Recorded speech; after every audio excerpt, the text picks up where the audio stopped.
अते के चवा पे इते राखी कर बलवा चेना मा सर्विस खोली तुम शहर में आने एडो पंदु करे अचा तो थकी पे ओडे करा मुजोडे जीत भी नथी वने कुतारी मुके साइकिल भी न तो वठी दे आने कोई स्कूटर भी न तो अचे मा थकी पियो अचे अचे तो बियर चवा तो सर्विस ते न वने थकी पियो अचे कोई स्कूटर स्कूटर अचे तो यस मुके खड़ी में तो मां पंद बाबा जी बस अरे ओ खाऊ गाड़ी बंद करे को मिटो खाऊ तू असा गोठ जवान ओडी घर की ना था घर जे पोयो जो को कभी आने जे वरी अना पोयो हां एडो मान जो एडो अरे एडी शार वने तो हां नडड़ी अड़ी कई चंपल वठी दे चंपल का वठी ओडे शार जा हां भी अते की तो वठी दे तो मुके न तो वठी दे हाने ओ ये कर मुके खाई वाल माते दे वना तो सर्विस ते मानी कणी अते ऐसा न दे आए काथे वेंदे जाए आए वे तुम इते लड़की वे तुम इते पोयो थोड़ी आए न बा धक्कू लगाई सादो मानू अबो मा छा कंदम न धक्कू लगे पटिया पेदा तू नड़ी जा अतो कराई तो मा न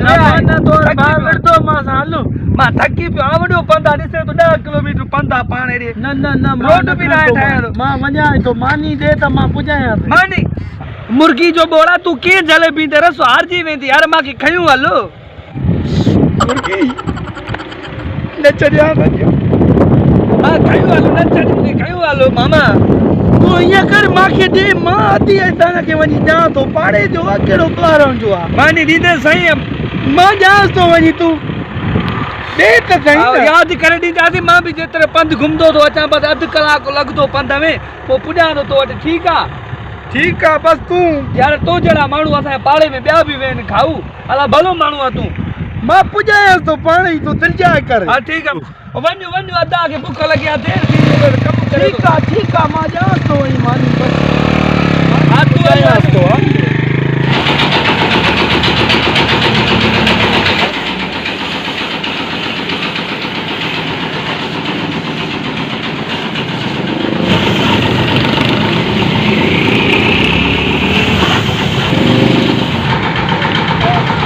मानी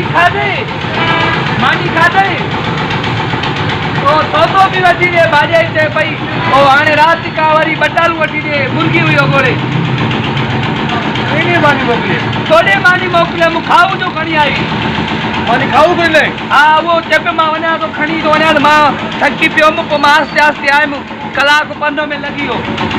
गाजी मार पयो देख मानी की वेले दे खाओ मानी खाऊ कर ले मारी भूख ते बापे हां तो देर थी भैया तोने खाऊ खणी तो तू न खादी तो देर ते वो भलो खाऊ के तू दिनी छो और खाऊ त तोने न खणी आयो भाई का देयो मगर बड़ी भूख ते मां पूछा कई